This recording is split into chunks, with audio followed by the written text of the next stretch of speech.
Chapter 6. Humpty Dumpty. However, the egg only got larger and larger, and more human. When she had come within a few yards of it, she saw that it had eyes and a nose and mouth, and when she had come close to it, she saw clearly that it was Humpty Dumpty himself. "It can't be anybody else," she said to herself. "I'm as certain of it as if his name were written all over his face." It might have been written 100 times, easily, on that enormous face. Humpty Dumpty was sitting with his legs crossed like a Turk on the top of a high wall, such a narrow one that Alice quite wondered how he could keep his balance. And, as his eyes were steadily fixed in the opposite direction, and he didn't take the least notice of her, she thought he must be a stuffed figure after all. "And how exactly like an egg he is!" she said aloud, standing with her hands ready to catch him, for she was every moment expecting him to fall. "It's very provoking," Humpty Dumpty said after a long silence, looking away from Alice as he spoke, "to be called an egg. Very." "I said you looked like an egg, sir," Alice gently explained. "and some eggs are very pretty, you know," she added, hoping to turn her remark into a sort of a compliment. "Some people," said Humpty Dumpty, looking away from her as usual, "have no more sense than a baby." Alice didn't know what to say to this. It wasn't at all like conversation, she thought, as he never said anything to her. In fact, his last remark was evidently addressed to a tree. So she stood and softly repeated to herself, "Humpty Dumpty sat on a wall. Humpty Dumpty had a great fall. All the king's horses and all the king's men couldn't put Humpty Dumpty in his place again. That last line is much too long for the poetry," she added, almost out loud, forgetting that Humpty Dumpty would hear her. "Don't stand there chattering to yourself like that," Humpty Dumpty said, looking at her for the first time. "But tell me your name and your business." "My name is Alice, but—" "It's a stupid enough name," Humpty Dumpty interrupted impatiently. "What does it mean?" "Must a name mean something?" Alice asked doubtfully. Of course it must," Humpty Dumpty said with a short laugh. "My name means the shape I am. And a good, handsome shape it is, too. With a name like yours, you might be any shape, almost." "Why do you sit out here all alone?" said Alice, not wishing to begin an argument. "Why, because there's nobody with me," cried Humpty Dumpty. "Did you think I didn't know the answer to that? Ask another." "Don't you think you'd be safer down on the ground?" Alice went on, not with any idea of making another riddle, but simply in her good-natured anxiety for the queer creature. "That wall is so very narrow." "What tremendously easy riddles you ask," Humpty Dumpty growled out. "Of course I don't think so. Why, if ever I did fall off, which there's no chance of, but if I did—" Here he pursed his lips and looked so solemn and grand that Alice could hardly help laughing. "If I did fall," he went on, "the king has promised me—" Ah, you may turn pale if you like. You didn't think I was going to say that, did you? "The king has promised me, with his very own mouth, to send all his horses and all his men." Alice interrupted rather unwisely. "Now, I declare that's too bad," Humpty Dumpty cried, breaking into a sudden passion. "You've been listening at doors, and behind trees, and down chimneys, or you couldn't have known it." "I haven't, indeed," Alice said very gently. "It's in a book." "Ah, well, they may write such things in a book," Humpty Dumpty said in a calmer tone. "That's what you call a history of England, that is. Now, take a good look at me. I'm one that has spoken to a king. I am. Mayhap you'll never see such another. And to show you I'm not proud, you may shake hands with me." And he grinned almost from ear to ear as he leant forwards, and as nearly as possible fell off the wall in doing so, and offered Alice his hand. She watched him a little anxiously as she took it. "If he smiled much more, the ends of his mouth might meet behind," she thought. "and then I don't know what would happen to his head. I'm afraid it would come off." "Yes, all his horses and all his men," Humpty Dumpty went on. "They'd pick me up again in a minute, they would. However, this conversation is going on a little too fast. Let's go back to the last remark but one. I'm afraid I can't quite remember it, Alice said very politely. In that case, we start fresh, said Humpty Dumpty. and it's my turn to choose a subject. He talks about it just as if it was a game, thought Alice. So, here's a question for you. How old did you say you were? Alice made a short calculation and said, 7 years and 6 months. Wrong. Humpty Dumpty exclaimed triumphantly. You never said a word like it. I thought you meant, how old are you? Alice explained. If I'd meant that, I'd have said it, said Humpty Dumpty. Alice didn't want to begin another argument, so she said nothing. 7 years and 6 months. Humpty Dumpty repeated thoughtfully.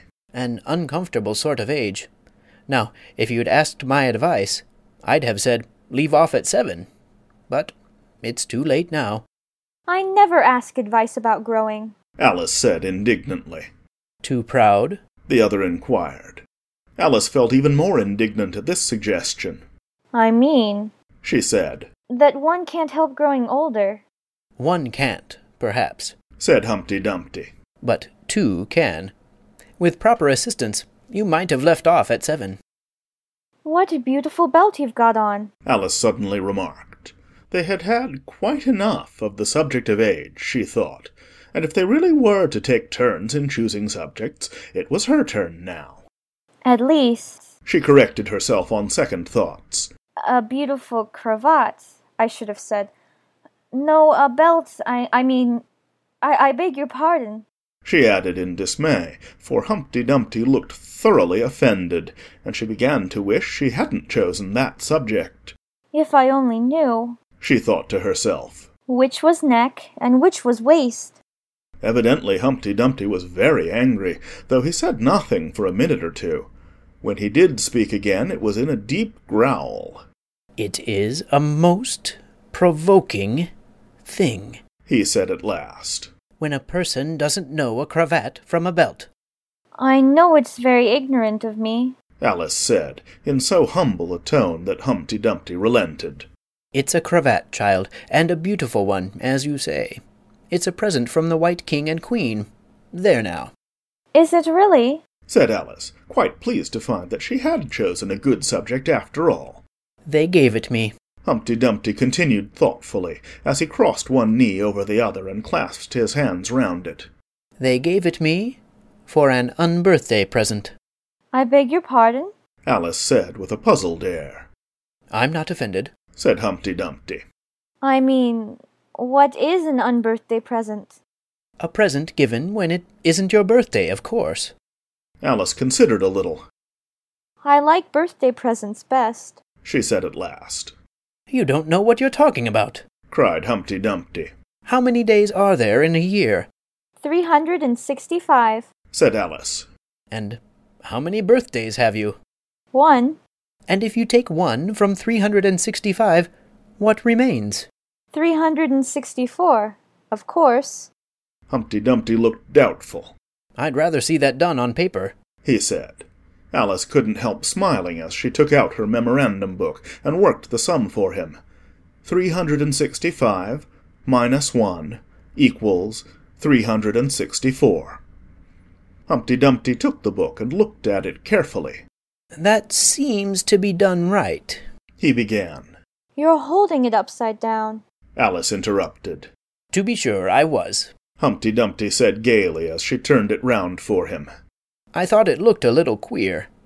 As I was saying, that seems to be done right, though I haven't time to look it over thoroughly just now. And that shows that there are 364 days when you might get unbirthday presents. Certainly. Said Alice. And only 1 for birthday presents, you know. There's glory for you. I don't know what you mean by glory. Alice said. Humpty Dumpty smiled contemptuously. Of course you don't, till I tell you. I meant, there's a nice knockdown argument for you. But glory doesn't mean a nice knockdown argument. Alice objected. When I use a word, Humpty Dumpty said in rather a scornful tone.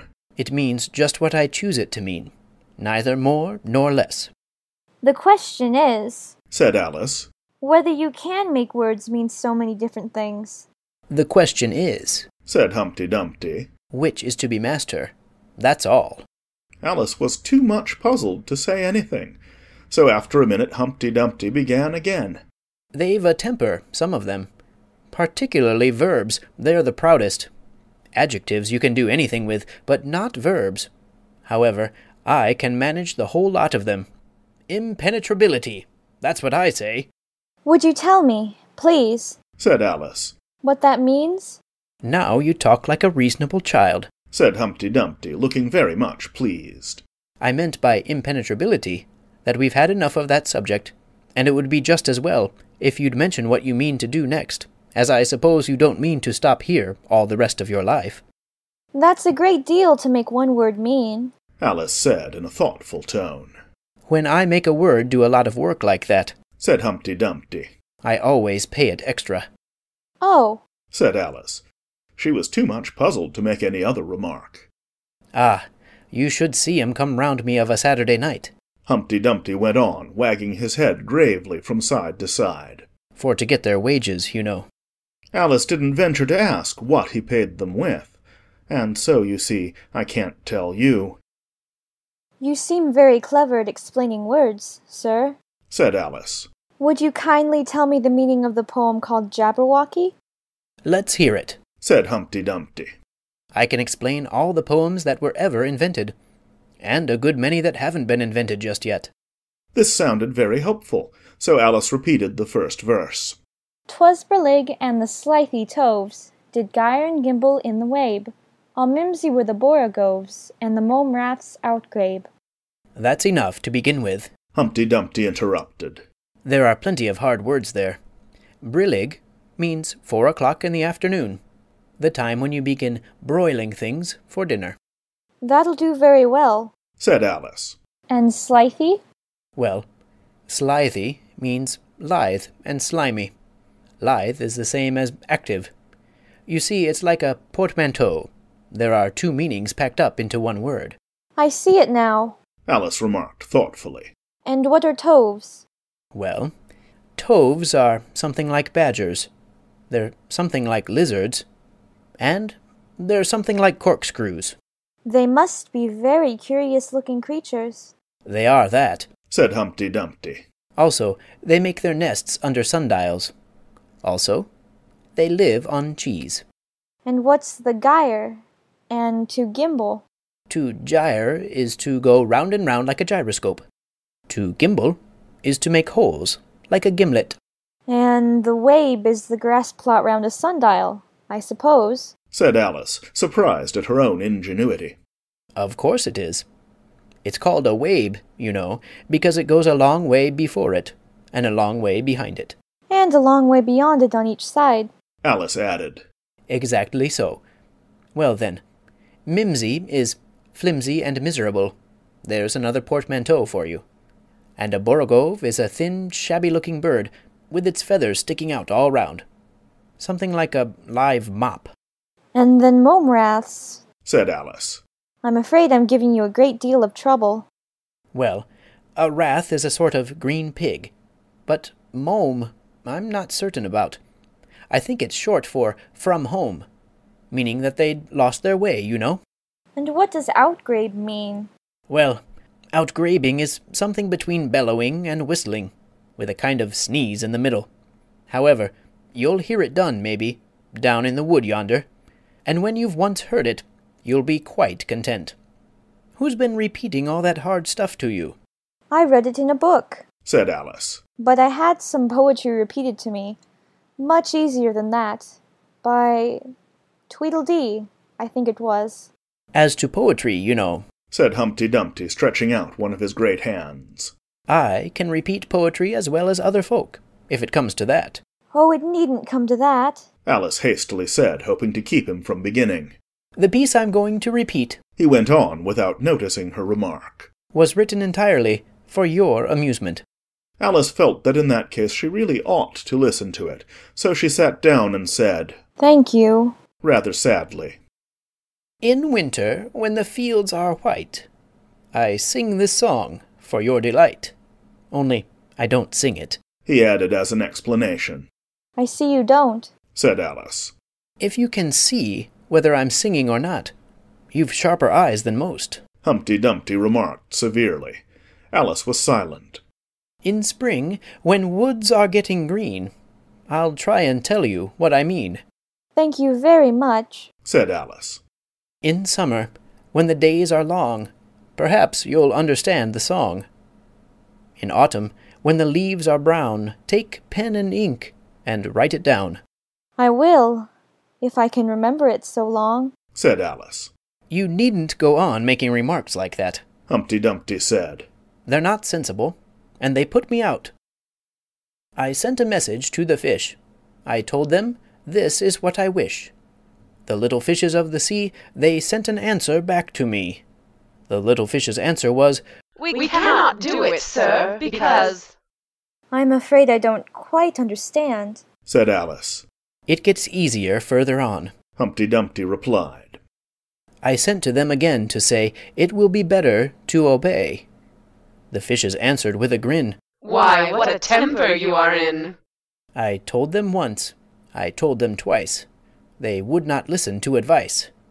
I took a kettle, large and new, fit for the deed I had to do.